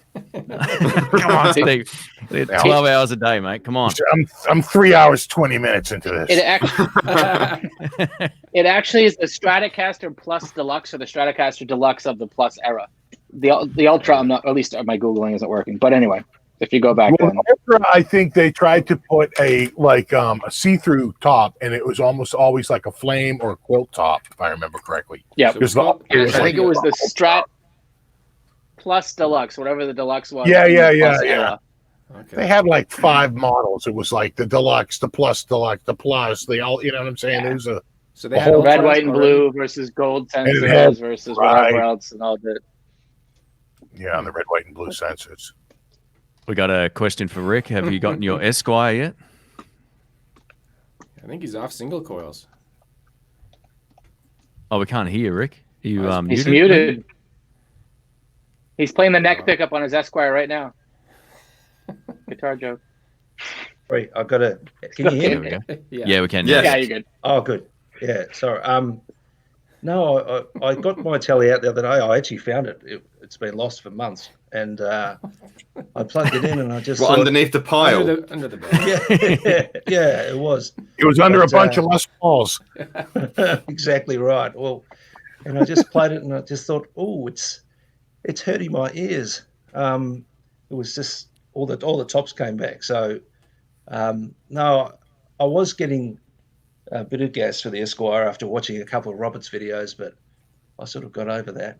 So no, I don't think there's an Esquire in my future, although there's other pressure building for a 57 or a 56 Gibbo. So yeah, watch this space. You need the trio, mate. Come on, gotta get it. Yeah, Gotta do it, man. Can we just go back to that Clapton thing? I think Shane and I have got a mutual mate who, when he gets any guitar, the first thing he does is put a Clapton preamp in it. Oh, Any really? guitar, any guitar. Could be a 335. It's getting a Clapton preamp. Yeah, so like it's like going to a Subway and say, "Yeah, I'll have that big steaming turd in my roll, thank you." It's just unbelievable. Sorry, it's polarizing, but and he winds it on, and it's just like, oh my lord, it's just that sound. It could also be that, like, I don't know how to say it nicely. Hang on. Could it just be that if it was someone else had it, it wouldn't sound like that? No, when Clapton has it, it sounds like that. You listen to him at Hyde Park when he's playing his Strat and he winds that on, it's just like, don't. And then he gets his 335 out and sounds like God. So yeah, that's my 2 cents worth. It's funny because back in the 80s, he had a straight, even before that, I guess, he just had a straight up single coil Strat. And the tones on that were, man, it was something else. I don't mind some of the Hyde Park tones, to be honest. Like Old Love and Every Day I Have the Blues are some of my two favorite, and I Shot the Sheriff, some of my favorite solos off that. I don't know, I don't hear the tone so much as I like his playing on that whole show, but I know what you mean. It gets kind of fizzy sounding. It's that compression, isn't it, basically? Yeah, it's that compression, isn't it? Yeah. Mm. Sounds great with high gain. Yeah. Maybe that's where it. Which explains why I like it so much. Well, they're a bit midpoint, quite frankly. It almost sounds a bit like a humbucker. Yeah. It's kind of the same effect of what a P90 is. It just gives that single coil a growl. Yeah. You know? Let me see if here we go. This might be a good question. Thoughts on old 80s and 90s PV Predators made in the USA? I'll take that one. I'm sure surprised. You will. I am surprised they sell for as little as they do. Mm-hmm. Yeah. You can get one of those guitars for $200, and it shocks me that any other guitar that was made in the USA is easily triple, quadruple that. But PVs, for some unbeknownst reason to me, USA made old PVs, you could get them for a song. Yep. I don't know why. It's just they don't. Ugly. Yeah, I think it's because the bodies are too round. They feel like very 70s looking, I think. Right. They're still good instruments, though. Like when I was in San Fran a few years back, I found one of my good friends who lives there I think he had the Tally, and I found the Strat used at Guitar Center for like $200 or less. Old used one. So I ended up getting it for him, and it was cool. Like to get a guitar made in the States or made locally anywhere for that price is unheard of. Like, so yeah, it seemed like a pretty solid instrument. Did Rick play one of those while you were there? Did you jump on one of those PV Predators, or did you play something else when you were at the jam? No, I think he had a PV Tally copy. No, that's what that is. That's one of those. Predator? I think so. Oh, I could be. Hang on, unless I'm getting them wrong. Did you get a shot of one? Is it the Strat or no, they've got the Strat Intel. They did both. I think the Tele is the more common one that I've seen. No, that is that. They made I'm pretty sure they made like a line of Star Wars models. They had like Princess Leia on them and stuff. Oh, yeah, really? Not even joking. So bargain basement guitars. My God, they were just so low quality, those PVs. Any of those PVs with movie branding? Yeah. Oh my God, the quality. Oh, yeah, just print money. I walked into a store and I saw a stack of them. They had a stack of them, and they were like $120 or something. Yeah, Let's be honest. this side of a Kirk Hammett, I think any guitar with movie branding on it is probably going to be sold to a very particular part of the market, right? Yeah. It's good firewood. Yeah, exactly. I was going to say also. Oh, sorry, go Steve. I was going to say that what's crazy is that HP2 is an amazing guitar. Like I played one at Summer NAMM. It had like a carved flame top and Floyd Rose, and I think it had a figured maple neck on it. It was really nice. The PV HP2, but man, those ones with the movie house branding. I played a couple of those at NAMM, and that was like, you know, sub Hondo quality. It was pretty bad. Yeah, wow. Here's a question for everybody. I'm really missing the Melbourne music scene right now. Even just rehearsing with the boys. How do you think bar music scene is going to look post-COVID?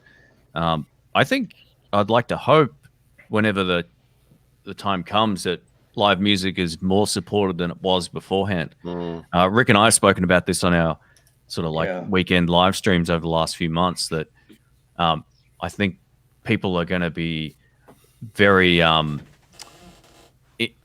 very keen to, well, it's going to be weird for a while to socialize, but at the same time, I think people will want to get out of their house and see it live and support it a little more. And I think, you know, I'm guilty of not always seeing my friends play at some weekends or whatever, but it really feels like people are going to, well, hopefully make a bit of an effort to support their friends or go see some live music, or at least enjoy it and not just want the TV on loud, you know, in a venue. So, I really miss playing at the jams. Like even our Sunday thrashing at the Blues Jam is something that I miss the social aspect of, but I also miss, you know, just hearing live music. It's different when you're just doing it over the internet. It's not the same. And I don't rely on gigs for, really for any financial reason. I just love playing live, and I could only imagine how that's going to impact positively once it comes back for everyone that is, you know, serious gigging musicians, because they've all made the transition to YouTube over the last few months, a lot of them. So yeah, I don't know about you guys, but I think it's here. There's a band called Big Wreck. They're pretty well known in Canada. Oh yeah, they're doing live drive-in shows. I don't know if you've seen that. Cool. So it's kind of fun. I shouldn't laugh, but it kind of looked funny. Ian Thornley's the lead singer, and he had his phone, and it showed him walking from backstage up to the stage, and he had the point of view of the crowd, and it looked like, if you guys have ever seen Disney's Cars, it looked like that. It just looked like, but that's what it is right now. That's what people are doing.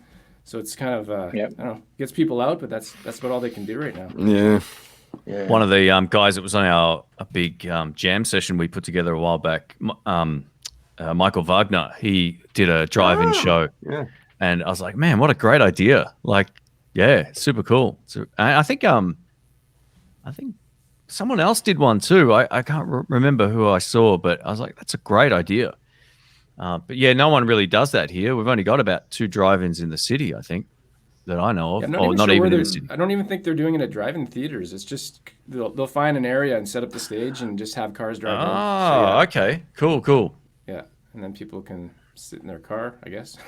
Yeah. Well, works better than nothing. Better than nothing, yeah. And people are going, so.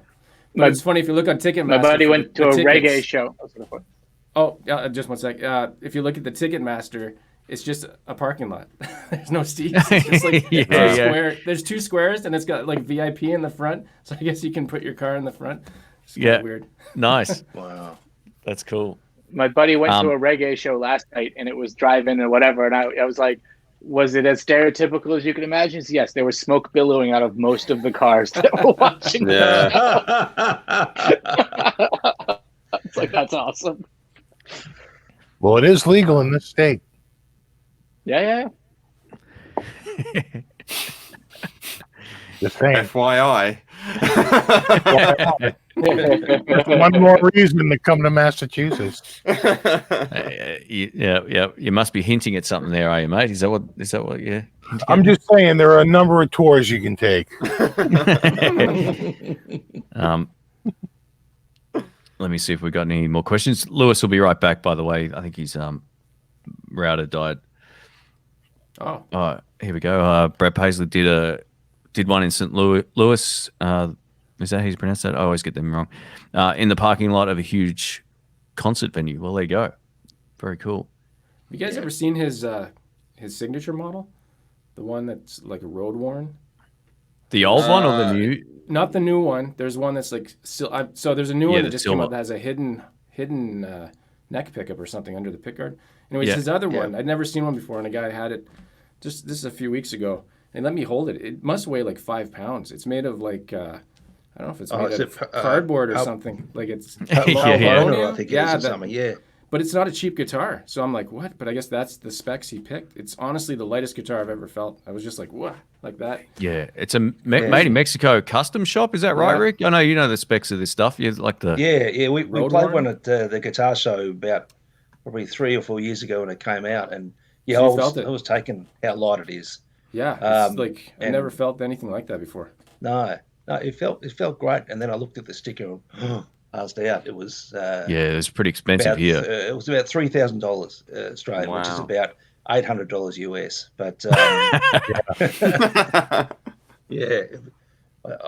I got a bit cynical about signature models after that because I just thought, come on, just put this guitar together.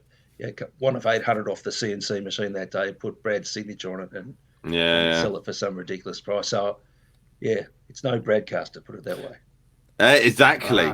Hey. Well, I gotta say, you still got the Phil-X Framus XG? I do, and it's lovely. I know Robert Baker's been putting unreasonable pressure on me to get a 57 gold top with P90s, but that really does do all the things I need a P90 guitar to do. Brilliant. And it just feels so rock solid. It's almost that sort of military spec that the neck is so thick and it's just built for punishment. There's a video with Phil and David Wallerman where he's actually playing the guitar that I bought, and Phil just puts it, really abuses it, and he just says, "Is that all you got? Is that all you got?" It's amazing.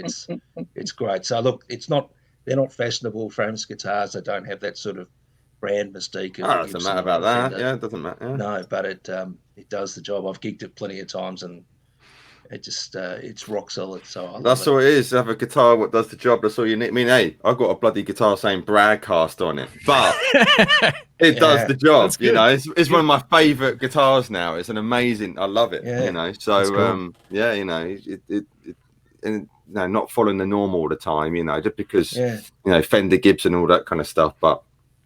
Yeah, you know, that's a great guitar. I remember it. It's a great guitar. You know? Yeah. I love the sound of the Rosanna solo. Did that video get pulled down? It got demonetized like straight away, and then because of that, it's got like hardly any views. You know, which I did a video called I do like this series called What I've Learned from. Oh yeah. You know, and I did one on the one that I stole off you. Yeah, a few people stole. Yes. It's fine. You know, don't worry about it. Hey, I changed it to what I learned from, so it's all right. It's legit. It's legit. Sorry, go ahead. But no, I was really happy with it, and I was really chuffed. I got this tone like very similar to Steve's. You know, I kind of double tracked it and got it down, and it got demonetized straight away. And I need that solo is like 23 seconds long, and it's a 27-minute video. But it wasn't. I don't even know. I don't know if anyone's earning anything from it. You know, not that there's much to be earned, but because of that, it's had hardly. No one's really seen it. You know, it's just one of those things. You know, but. You know, I like doing it. It was fun. It's fun to do. You know, it's there if people want to see it. We had a question here. I was going to say before we were talking about the sort of the off brands.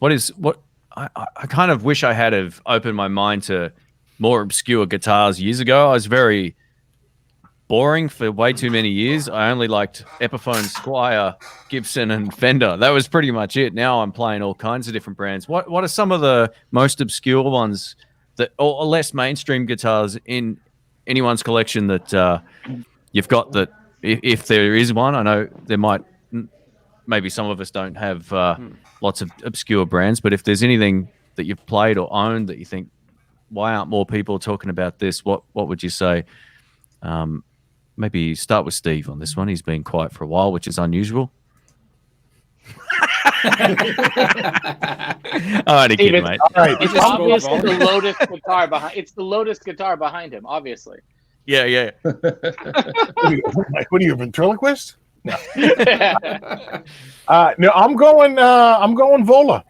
You know, I kind of like the Vola stuff. You know, I've been really, cool. really digging it. You know, it's got a relatively new brand. Is that roasted maple? Those ones? And you know what? I was actually talking with the guy from Vola. They're having like an unbelievable year.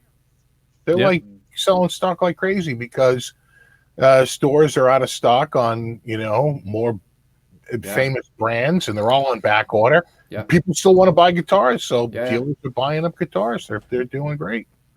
Yeah, they're. You know what's an obscure brand that's popular today? Tajima. Anyone ever hear of them? I've heard the name. No, I haven't. I'm afraid not. Seen it. They're a Brazilian-based guitar company, and I saw them for the first time at NAMM, and the quality is phenomenal.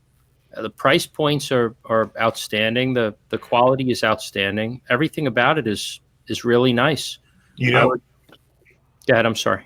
I was going to say, you know, who's also hot when you just said that I thought of, because when you said Brazil, but they're not Brazilian, but you guys hear of Furch? F-U-R, I think it's C-H. They're all acoustics. They are really making a push. I actually know the guy who was telling me, he goes, I'm going to work for Furch. I'm like, never heard of them. But now I see them out there more and more. Oh, yes. I met up with them at NAMM. Yeah, I know them. Yeah. Cool. Yeah, they're sort of a brand on like up and cut. They're expensive stuff though. Yeah. How much is the stuff you're that Brazilian company? Are they more high end, or are they more like, you know? They're high there end. we go. It works. I can share it. That's it. Yeah, that's them. Yeah. No. Yeah, this company, I tell you, I saw them at Summer NAMM. And I don't know if they've ever been to Winter NAMM, but I know they're there this year. Well, yeah. Were they at this year? Yeah. Because my friend lived in Boston, and he moved to Nashville to work for them. Cool. Yeah, I've not heard of them, but they look good. Looks like they've got a travel guitar too, like a mini travel one as well, which is kind of cool. Bolt on neck. Kind of pricey. I think their stuff is up there. I want to say their stuff is, you know, probably starts at 4 figures and goes up from there, and 3,000 and up, I think. And to be honest, you'd be like, I'll just get a Martin if you're going to pay that. It's, you know, I'll just, you know, that's the hard thing to justify spending more on something that you might not have that. I don't know. I want to say value, because it still is a really nice guitar. There's a few local electric guitar builders who make really beautiful stuff, but they're getting up there to PRS prices, and you think, oh, you know, like, what if I don't love it? Can I move it on and actually get more than $10 for it? Or, you know, so there's always that. Buy low, sell high. Yeah. I'm just saying. Yeah. Just saying. We got Vic, thank you. Still in lockdown. No new announcements for Vic. More money for Pepsi Max. Like, oh wow, I haven't obviously seen the update yet. So we were supposed to be let out of our cages this weekend, but obviously not. It's been months of this garbage here. It's time to move. Spiking over here too. Yeah, wow. Oh yeah, no, they just finally in Boston. Thank you, by the way. Sorry, go Steve. They closed. They went to all online because they had a big spike in cases. So my kids are still going to school, but we live out in the burbs. 77,000 cases yesterday new in the United States. Just to show you how well we're doing with this thing. Yeah. Wasn't that the most we ever hit in one day? Yes. Last week 77,000. But it's going away. I thought it was 80 something thousand, right? In the last, it might have been 80. It was 80. I saw. Yeah, I think. New record. Steve, didn't we just get guidance? It's going away. Yeah, it's one guy coming in from China. Soon it'll be all gone. China.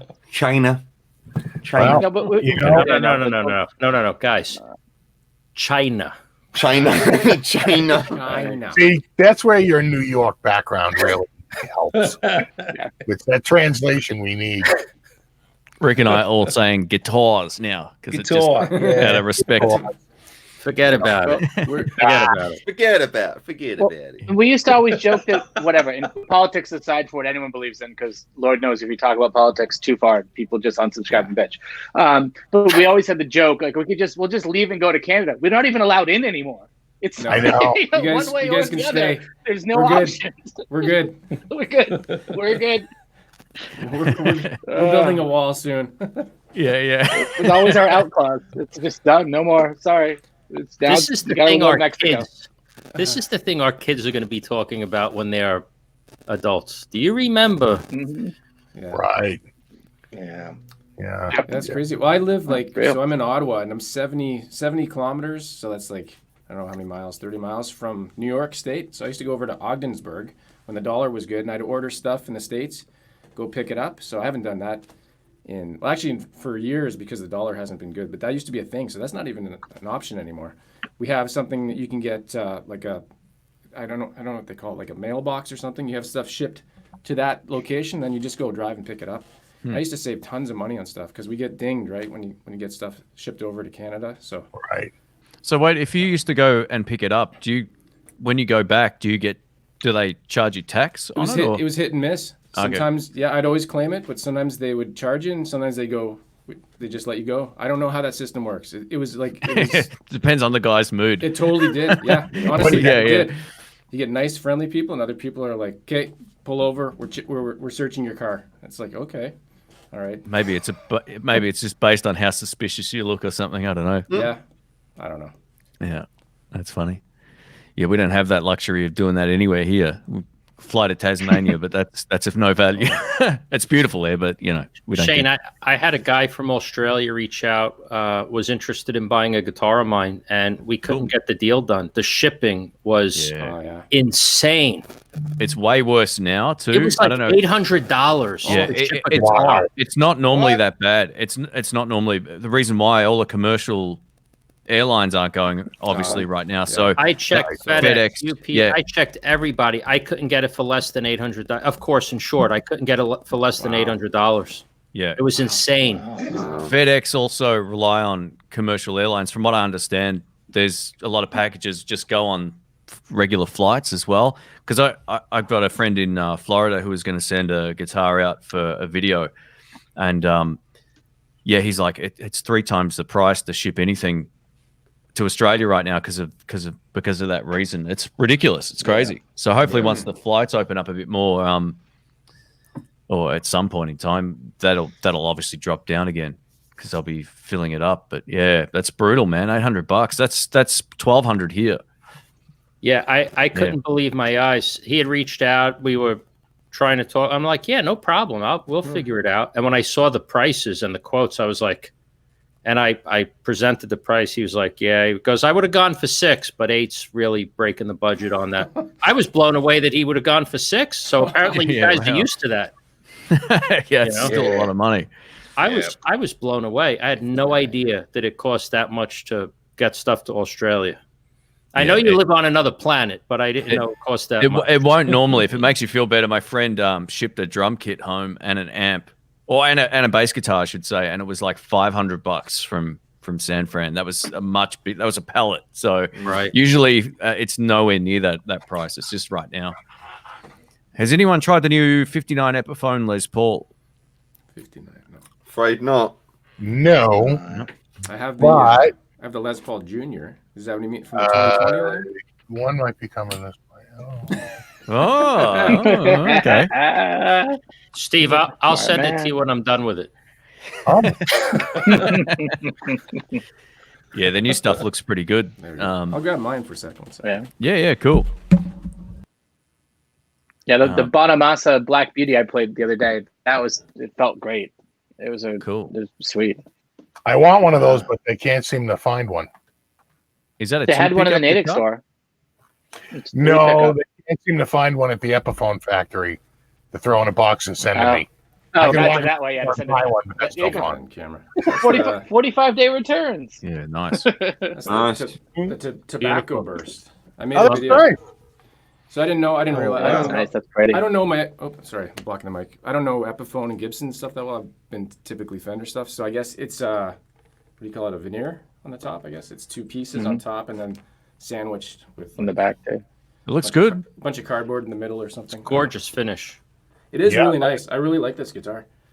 What do they sort of set you back again? Was it like This a is- couple $100, right? Is it? This one in Canada, $549. Oh, 540. Oh, sorry, you bought yeah. the. I'm thinking of your other one that you got that was like 189. I'm getting the Oh, which guitars one? confused. You had another Epiphone recently, right? Like a. Oh, that thing. That was the Yeah. Epiphone. That's the cheap one. Les Paul Special 1 or something. Yeah, that's it. Yeah, okay, so that's So where that it was is. from Best Buy. That was like $179. Best Buy guitars. That's funny. Yeah, it looks good. I like that. That's cool. I like the one nice. pickup. I've never had that before. You just play it because there's nothing to fiddle around with, right? Yeah. That's cool. Actually, Mike, I was did you very have a lucky. Gibbo? Yeah. Yeah, you had a Gibbo. I Yeah, remember. I had a 19 guy lent me a 1956 Les Paul Jr. and they're pretty special. Those 1P90 pickups. Yeah, that was Yeah. cool. and then the fact that the guitar is 60, I can't do the maths. That is too late now. It's old. It's old. It's Yeah. old, you know. Yeah, I like that a lot. And he's just emailed me. He's thinking of selling it because he's like, oh, I gave it back to him, and he said, I've just store it away, and I might as well just. What's the point? I was like, well, play it, mate. He goes, Actually, I obviously saw he's that lost money through COVID and stuff, so I think he's thinking of letting it go, you know.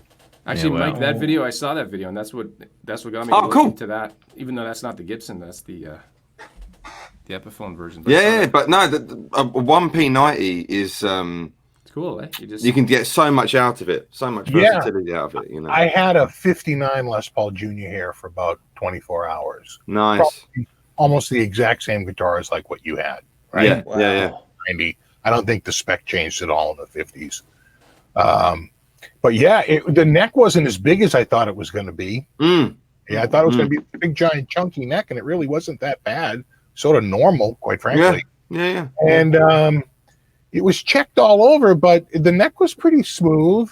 And I got to say, it sounded, I mean, it had tone for days. It really did sound amazing. Mm. You know, I think I had it here for like one day. I used it in a live show. Cool. Brilliant. Yeah. I think they're not too bad if you want to get into that. I mean, there's still a lot of money, don't get me wrong. But if you want to get into the vintage world, they're a good little introduction too. Especially if I think when he bought it about 7-8 years ago, and I think now about $4,000. I think he paid for it. So now I think I imagine it's about 8 in UK pounds. I don't know what that would be over there, you know. So but so and this yeah, one last year for $4,200 that had swapped pots, original pickup. The guard had a repair on it, and it was like $4,200. And I was like, I played it; it was incredible, and it killed me. And I haven't seen one less than $7,500 since then. Yeah, it's ridiculous. I actually like the look of that Epiphone compared to the Gibson model. I like the look of that one better. It's a different front. I think the other one's called Tobacco Burst as well, but it's more yellow. You guys probably know what it looks like, and it's 4 times the price. I think the one I had here, that guy bought his. It was the 59. I want to say he bought it in 1990, and I want to say he paid like $1,500 or maybe $1,800 in 1990. Yep. What about Glary? Is it Glary Guitars? Is that how you pronounce it? It's not a brand that I'm familiar with at all. I get a lot of emails from them. They're quite. Yeah. I keep seeing them. They email me a lot. I There's just a few don't questions reply. here about it. Yeah. I'm pretty much the same with a lot of brands. No, I'm not interested. Yeah, but I don't think I've actually seen those guitars anywhere other than pop up on the feed, and I sort of glaze over them. But yeah, I don't know. I mean, I have no idea if they're any good or not. I just can't watch every guitar video that pops up and every brand either, you know. Especially when you're making videos, you spend more of your time doing that than watching a lot of other stuff. I know that's the case for most of us. There was a comment here I wanted to put on the screen for Rick. where is it? It was. I just came here to watch Rick sit in the chair. Basically, was. I can't find it. Sorry. Oh, the chat is weird on this thing. Sometimes it shows me the comments on this, and other times I'm sure I'm missing some. But anyway, yeah. He's the medical team in case we get sick. That's all. Exactly. So where can we get your signature Dr. Rick scrubs? Where can we get those? Yeah, I want one of those. Yeah. Send them out. We'll get them out to everybody. Yeah, well, my wife took them and got them embroidered in case I forget who I am. And so, they've become quite a hit, haven't they? We must get some freaky people on our chats, I think, who are into that sort of thing. But no, it's just it's a COVID thing, man. And once this is over, you'll never see them again. Yeah. I thought that were Start a band, Dr. Rick and the Scrubs, and you all have those on as your uniform. That's a great name. Hey, just an idea. I don't know. Yeah, that's all kinds of nasty. Wear your masks. Wear your masks, yeah. Yeah. So we've got about 8 minutes left here, 7 or 8 minutes before we'll wrap up the 2 hours, because I know it's getting late for Mike and it's really early for us. And I know Steve's been streaming all day, so we'll wrap it up right on time. If anyone has anything they'd like to add, feel free. We'll take some more questions. I'll keep an eye on the chat. But I want to thank everyone before we try to wrap it up for joining in. I know it. I know you guys are always doing something, so appreciate everybody jumping in. It's awesome. Thank you for hosting this. This was a lot of fun. Thanks, man. That's great, man. StreamYard kind of worked okay this time, so this is good. It's a bit hit and miss. StreamYard, I find it's really good, Not too bad. So, I don't know why Google deprecated their Hangout. I think it was flawed security-wise. Oh, really? Yeah. Try it again. Testing 1, 2, 3. Yeah, you're back. I already rebooted my router once during this show. It's odd. Hands free.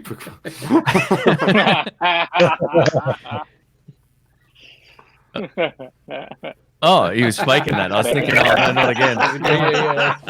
That's pretty good, mate. He got you. He got you. It's pretty good. I think we all got a glimpse into Tone King's bedroom just then. That's it.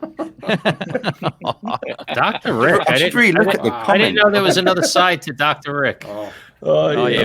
Rick's crazy. Rick says all those jokes, and I'm the guy that just goes, oh. You get one of Steve's guitars. Which one do you want? He'll ship it out. Free guitar. What was that? I missed that. I was telling him what his prize was. Jack Daniel says, can we expect these to be more regular now? At least once a year, I promise. If we can. At least once a year. I was expecting Dr. Rick to give us some advice on being regular. Yeah.